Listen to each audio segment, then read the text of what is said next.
Hello everyone and welcome to the channel. Today I'm going to be covering AMD, or Advanced Micro Devices, and just diving into the stock and where it can be in the future.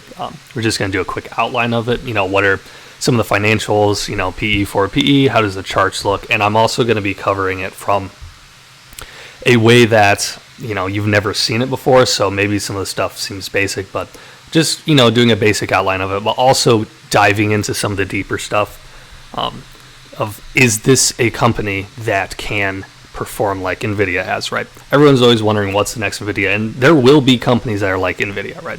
That are solid. I mean, you could argue like, of course, penny stocks, but those are mostly not discrediting it, but it's more on the gambling side, right? But there is good companies, good solid companies with a good financial stability that will, grow up. Like, I mean, I don't know if Nvidia is the most. It's either, I would assume it's either Microsoft or Nvidia at this point. It might be Apple. Actually, it may be Apple. They've been on a bit of a run too. One of those three companies. I know Nvidia at least hit second. I think they did hit most valuable for a while there. But in the history of the world, unless we all die in nuclear fire tomorrow, probably there's going to be a new, not one of those three most valuable company in the world, right? And obviously I can't predict the future, but we're going to look at some things, dive deep into it, and is Nvidia, I will answer my personal opinion is, will AMD be the next Nvidia or something similar to it? And the reason you can also draw the comparisons is they do virtually the same thing with the AI computers, the AI data centers, or the ingredients for the AI data centers, that do LLMs. I know AI is kind of, some people don't like that because, it's language learning or large language models or language learning models, whatever. It's one of those two, I think. Maybe not. If so, correct me, because that's a little bit embarrassing. Anyways, what I like to do first, I like to look at the charts, right? So I like to look at the 1 year. Okay, that looks, 60% is good for 1 year. 5 year, that is phenomenal. And then the all-time. Some of you may know that AMD almost went bankrupt in this period right here. So obviously, if you bought anywhere near then and just held till now, you would be probably doing about as good as you did in Nvidia. I would assume maybe even better. But very few people bought during this time because if a company's about to go bankrupt, it is very risky. But anyways, even if we're just looking at the 5 year, I have no red flags with this chart other than maybe it was flatlined, obviously .com bubble and, recession. That's actually quite a bit before 07. So anyways, that is beyond the point. So I get no red flags there. I like to look at market cap. Okay, so this is one of the larger companies in the world. It's not like the highest, but this is not like anything less than usually 5 billion. Personally, I struggle because there's just so many elements with that, right? With smaller companies that aren't necessarily at play. And not that 5 billion is a small company, but for public companies, it is on the smaller side, generally. So let's take a look over here and dig a little bit more into PE and forward PE, because sometimes just PE grows, and that can give you the false, hype can drive a stock more than actual earnings can, very commonly. So let's take a look. Yeah, this is a red flag, right? 200 or near 200, right? And oftentimes you see PE that high usually when a company is going profitable, so they were not profitable, and then they had a slight quarter where they were maybe PE 600 or something insane, right? Usually that's nothing's, unless Tesla was for a while, I think, trading in the 260s at its peak for a while, that maybe even higher. But that's what I recall. So that does happen, but it's so incredibly rare. That is not almost no stocks will trade. Even above 100 is pretty insane. There's some that are up there, but like I think Wingstop is like in the 90s or that's for a different day. Okay. But 4P is a little bit more reasonable, which is why it's important to look at both and not just one. I follow AMD very closely, so I know mostly why. This is why it's important to dig, do a lot of research more so than just beyond this video. This video is more as like an outline, but it should be, after watching a video like this, you should be able to get a good grasp of like, okay, I like this, or this company isn't for me, and then if you like it, you can dig deeper. But the reason this is certainly as high, but also even affects this a little bit, is AMD merged with a company. I believe it's called Zilnex. I know it starts with an X. I don't know necessarily how to pronounce it. I've never heard anyone pronounce it, but I think that's how it is.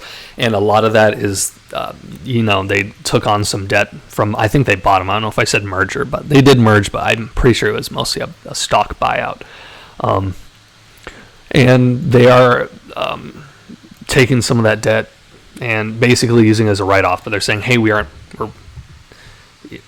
not, hey, we're making less money because of this, right? So, and I think it's over like a 20-year period. So part of it is profit margins have fell a little bit, just as the nature of business.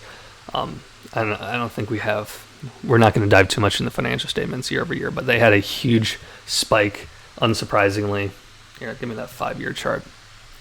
Good run up here, hit a peak, and then revenue and all that has mostly been flat. This is a little bit. It was more like here, right? But it's easier to illustrate with this.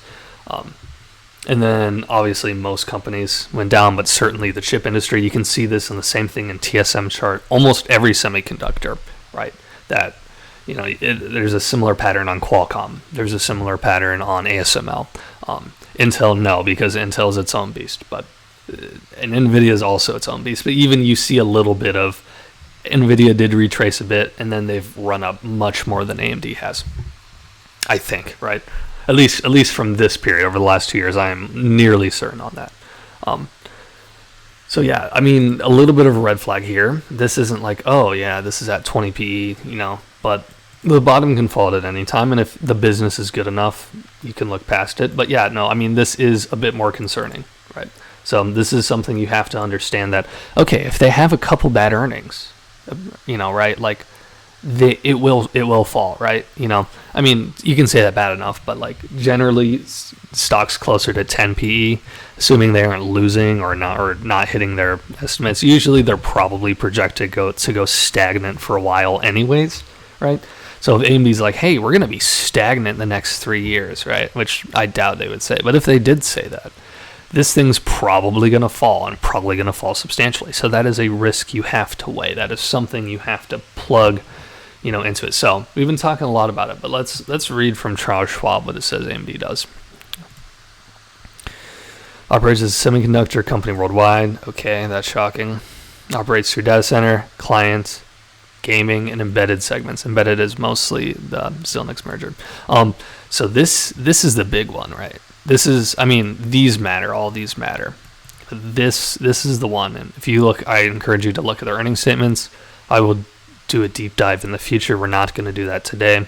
But their data center revenue is doing really good. Revenues year over year, and they're doing good in the AI stuff. It's nothing like Nvidia's, but I mean, I think they're projected about $6 billion in the AI chips. So yeah, they are a competitor to Nvidia in the AI chips, and people will probably, whoever, I went through a video, but TSM really loves it. They provide a lot of the blueprint that those semiconductors are made, right?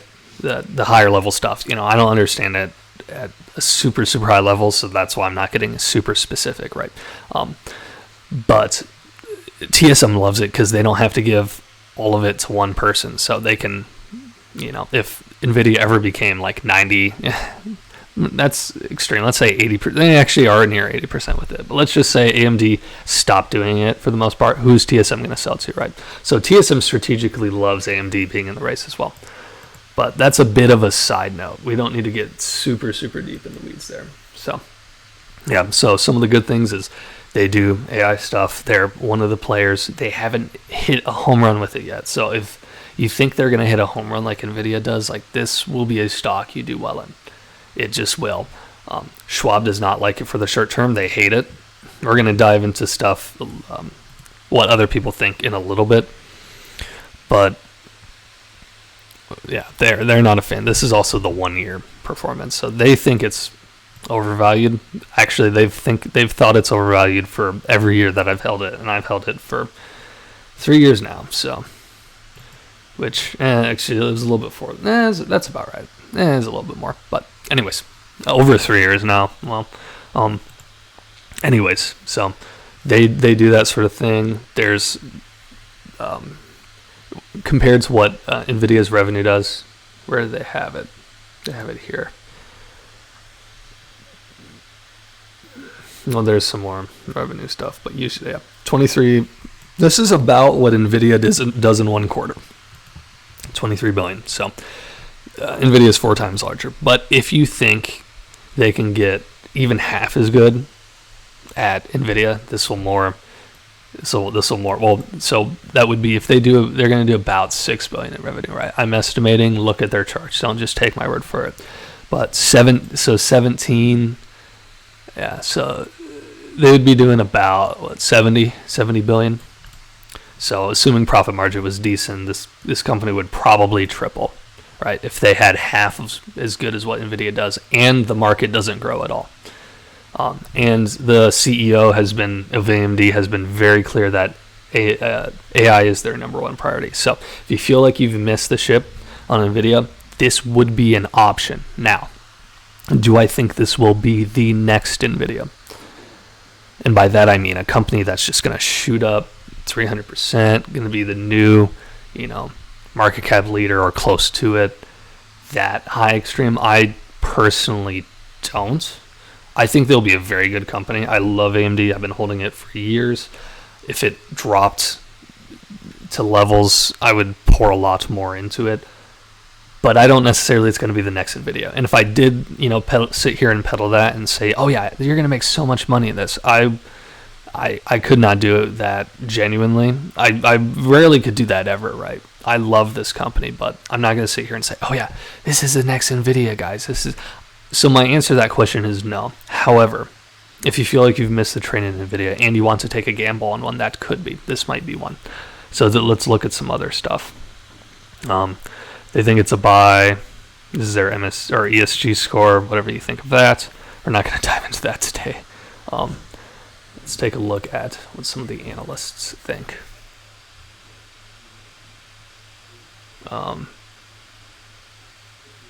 Yeah. So right now it's mostly hold, but there's definitely a lot of buy ratings. When it was a bit lower, it's on a bit of a run up right now, but they've consistently beat. Analyst price targets are still a bit higher. So anyways, I'm probably going to wrap it up now. So if you've gotten this far, leave a like and subscribe. Let me know what you think. I love this company. Is it next video? Probably not, but I appreciate your guys' input and feedback on this video. So, all right. Thanks for watching. See you later.